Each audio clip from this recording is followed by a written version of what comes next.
Je vais te raconter une histoire qui pourrait être la tienne. C'est celle d'un père de famille qu'on va appeler Adam. Un gars ordinaire avec des problèmes que beaucoup connaissent. Trop de boulot, des dettes qui s'accumulent et l'impression de courir après le temps sans jamais pouvoir le rattraper. Ça te parle? Mais attends, il y a un twist. Il a pris 3 décisions simples qui ont changé complètement sa vie. Pas des trucs impossibles, mais des petits changements qui ont changé la vie de sa famille et la sienne. Le meilleur dans tout ça, c'est que c'est des décisions qui sont à ta portée. Et spoiler alert, la troisième décision, une des décisions que tu pourras toi-même appliquer et qui va peut-être changer ta vie. Si ça te parle et si tu te reconnais dans cette histoire, mets-le moi en commentaire. Allez, on va commencer. Adam, c'est un gars comme toi et moi. Il se lève tôt le matin, il dépose ses enfants à l'école, il travaille cadre dans une entreprise de transport. Et oui, il gagne bien sa vie. Mais à quel prix? Le stress, la routine et le sentiment de ne jamais avancer. Et surtout, une fatigue qui le lâche jamais. Sa femme, Inès, gère elle aussi une carrière et les enfants. Résultat, ils vivent ensemble, mais sans jamais vraiment se croiser et se consacrer du temps. Le pire dans tout ça, c'est que Adam a accumulé des dettes. Prêt immobilier pour la maison, crédit voiture et ses vacances qu'il regrette encore déjà. Bref, chaque mois, une grosse partie de son salaire disparaît. Et avant même la fin du mois, il se retrouve dans le rouge. Tu vois le tableau, Adam travaille comme un fou, il a l'impression de faire le max, mais il a l'impression que c'est pas assez. Et toi, est-ce que tu as déjà ressenti ça, de travailler comme un fou, de tout donner, et qu'à la fin, tu as l'impression que les résultats sont pas au rendez-vous? Donc, mets-moi en commentaire, écoute bien la suite, car ça pourrait peut-être toi aussi te servir. Première décision qu'Adam a prise, c'est d'apprendre à dire non. C'est tout bête, mais c'est vraiment puissant.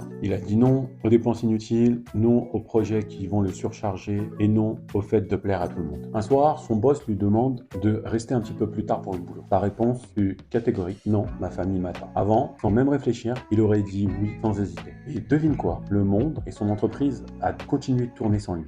Ce soir-là, il a mangé en famille, il est parti déposer son fils au foot, a fait ses devoirs avec ses enfants et pour la première fois depuis très longtemps, il s'est senti présent pour sa famille. Et toi, combien de fois tu t'es senti obligé de dire oui alors que tu avais des trucs à faire ou tu avais envie de dire non? Imagine ce que tu pourrais gagner à dire toi aussi non quand tu n'as pas envie. Deuxième décision qu'Adam a pris et qui est pas les moindres, il a changé sa relation avec l'argent. Avant, pour lui, l'argent était juste un problème. Mais un jour, il a décidé de s'y attaquer sérieusement. Il a pris une feuille, un stylo et il a commencé à noter ses dépenses. Donc, il les a classées et divisées en 3 catégories. Tout d'abord, les besoins, logement, courses, etc. Ensuite, ses envies, les moments de plaisir, les envies.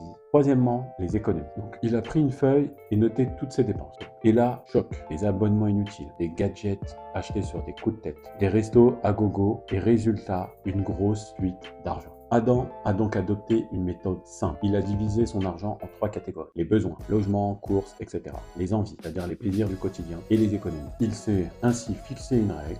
Chaque euro doit avoir un objectif. Et en 6 mois, il a pu économiser 5 000 euros. Et toi, tu sais où part ton argent? Si tu n'as jamais fait ça, juste essaye. Prends une feuille, un stylo, divise ton argent en 3 catégories, mets vraiment toutes tes dépenses, même les envies de tous les jours, les plaisirs du quotidien, etc. Et fais gaffe, tu risques d'être surpris de voir où part ton argent et la somme que tu consacres à des choses inutiles. Enfin, la troisième décision, et pas des moindres, Adam a décidé d'investir dans ce qu'il y a de plus précieux pour lui, son temps et ses relations. Un dimanche, par exemple, il a laissé son téléphone éteint, plus d'SMS, plus de réseaux sociaux. Il a emmené ses enfants et sa famille faire un pique-nique juste à côté. C'est là qu'il a compris une chose, que même les millionnaires ont compris, c'est que le vrai luxe, c'est le temps qu'on passe avec les gens qu'on aime. Et toi, ça fait combien de temps que tu n'as pas fait une journée off pour consacrer à toi-même ou aux gens que tu aimes? Donc, si tu l'as jamais fait, fais-le, agis. Prends-toi une petite journée off et dis-moi, tu l'as fait en commentaire. Tu verras, ça change tout. Voilà, c'était 3 décisions simples mais hyper puissantes. Apprendre à dire non, changer sa vision de voir l'argent et investir sur son temps. Adam n'est pas devenu millionnaire, mais il a appris à gérer son temps, à consacrer du temps